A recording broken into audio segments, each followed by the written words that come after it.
ये वापस से अगला चुनाव हारने के लिए बहाना बनाया जा रहा है। इनको पता है कि अब इसके बाद ये लोग बिहार का भी विधानसभा का चुनाव हारने वाले हैं, तो उसकी भूमिका तैयार की जा रही है। और ये भूमिका इन्होंने हर बार जब जब चुनाव हारे हैं तब तब नए बहाने तलाशने का काम किया। अभी तक ईवीएम पे ये लोग पूरा ठीकरा फोड़ने का काम करते थे कि भैया ईवीएम फिक्स है, ईवीएम की वजह से हम लोग चुनाव हार रहे हैं। अभी तक ये चलता था। अब वो बहाना पुराना हो गया, तो अब इन्होंने पिछले चुनाव से, महाराष्ट्र वाले चुनाव से अब एक नया बहाना, जिसका इस्तेमाल इन लोगों ने दिल्ली में भी करने का काम किया। अब उस बहाने के तहत ये लोग क्या कह रहे हैं कि फर्जी वोटर तैयार किए जा रहे हैं और जिसकी वजह से हम लोग चुनाव हार रहे हैं।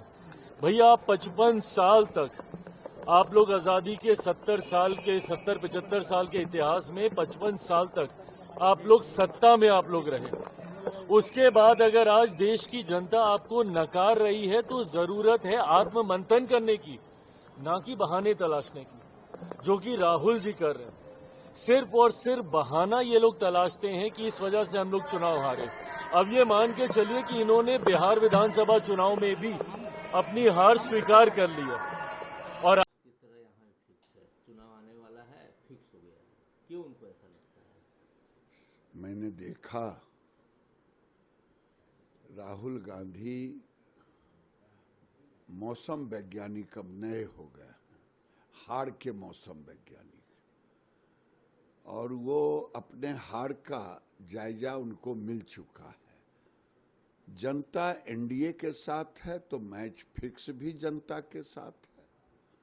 जनता आज एनडीए के साथ इसलिए है, हर गांव में सड़क है, बिजली है, स्वास्थ्य है, हर सेक्टर में सरकार काम कर रही है और जनता एनडीए के साथ है। राहुल गांधी को ये पता चल गया है, इसीलिए ऐसी भाषा बोल रहे हैं। डर गया सो मर गया, वो मरे हुए व्यक्ति हैं। राजनीतिक दृष्टि से अब उनमें कोई जान नहीं। बार बार ये बोल रहे हैं कि ट्रंप ने 11 से चुनाव फिक्स होने वाला है। देखिए, इसका मतलब है कि वो हार मान गए। हार मानने वाले लोग यही कहते हैं। आज नहीं 1980 से हम लोग विधायक वगैरह हैं, मंत्री हैं। जब हार हो जाती थी तो लोग कहते थे कि रसिया से बैलेट पेपर ला करके किया गया है, और उसी राहुल गांधी जी कर रहे हैं कि आज हार देखते हुए कह रहे हैं कि महाराज जैसे फिक्स था वैसे फिक्स किया।